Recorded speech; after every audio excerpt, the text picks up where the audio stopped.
I remember that night I launched Facebook from that little dorm in Kirkland House.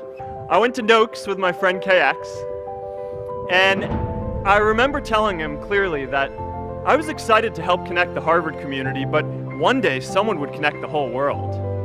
The thing is, it never even occurred to me that that someone might be us. We were just college kids. We didn't know anything about that. There were all these great big technology companies with all these resources, and I just assumed one of them would do it. But this idea was so clear to us that all people want to connect. Today, I want to talk about purpose. One of my favorite stories is when JFK went to go visit the NASA Space Center, and he saw a janitor holding a broom, and he asked him what he was doing, and the janitor replied, "Mr. President, I'm helping put a man on the moon."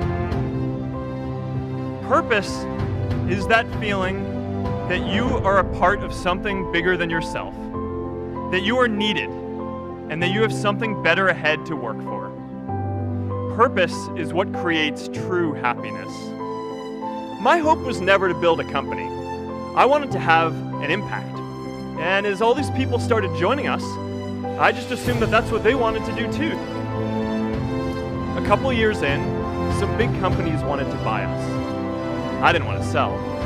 I wanted to see if we could connect more people. And we were building the first version of Newsfeed at the time, and I thought, if we could just launch this, it could change how we all learn about the world. Nearly everyone else wanted to sell, and it tore our company apart. After one particularly tense argument, one of my close advisors told me if I didn't agree to sell the company right now, I would regret that decision for the rest of my life. Relationships were so frayed that within a year or so, every single person on our management team was gone. That was my hardest time leading Facebook.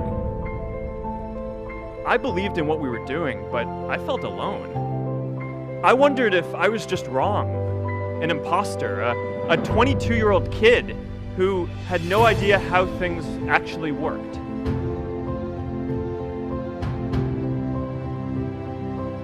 And I know that a lot of you are going to have your own stories just like this. A change in the world that seems so clear that you are sure someone else is going to do it. But they're not. You will. But be prepared to be misunderstood. Anyone working on a big vision is going to get called crazy, even if you end up right. Anyone taking initiative will always get criticized for moving too fast, because there's always someone who wants to slow you down.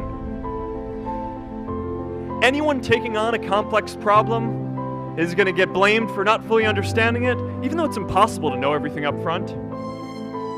Let me tell you a secret. No one does when they begin.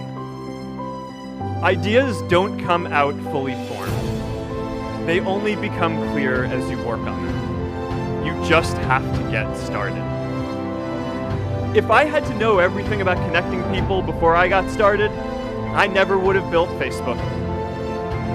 In our society, we often don't take on big things because we're so afraid of making mistakes. Facebook wasn't the first thing I built. I also built chat systems and games, study tools and music players, and I'm not alone. J.K. Rowling got rejected 12 times before she finally wrote and published Harry Potter. Even Beyoncé had to make hundreds of songs to get Halo. The greatest successes come from having the freedom to fail.